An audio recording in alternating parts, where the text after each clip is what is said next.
ជំរាបសួរបងប្អូនបាទសូមស្វាគមន៍មកកាន់វីដេអូថ្មីទៀតហើយបាទថ្ងៃនេះគឺបាន3គ្រឿងហើយបាទគឺយើងដូរក្រង់បាទហើយ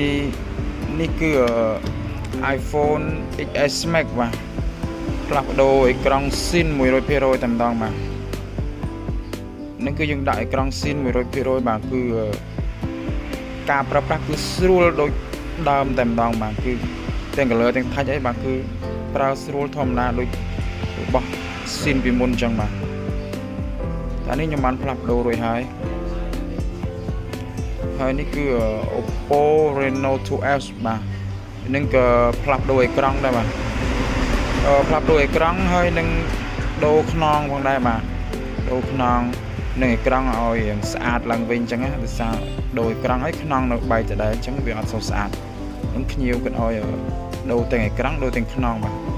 អានេះយើងដាក់អេក្រង់បន្ទាប់ពីស៊ីនបាទ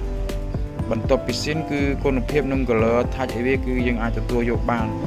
ដោយសារស៊ីនវារៀងនៅថ្លៃដែរអញ្ចឹងក៏ភ្ញៀវគាត់សុខចិត្តដូរបន្ទាប់ពីស៊ីនអញ្ចឹងតែគុណភាពអាចទទួលយកបានអត់អីទេហើយមួយនេះគឺ vivo v15 បាទ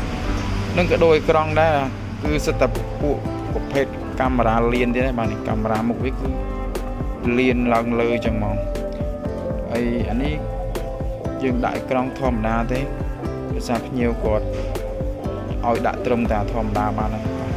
អញ្ចឹងដើម្បីកុំឲ្យខាតពេលយូរតោះយើងទៅទស្សនាការផ្លាស់ប្ដូរអេក្រង់ vivo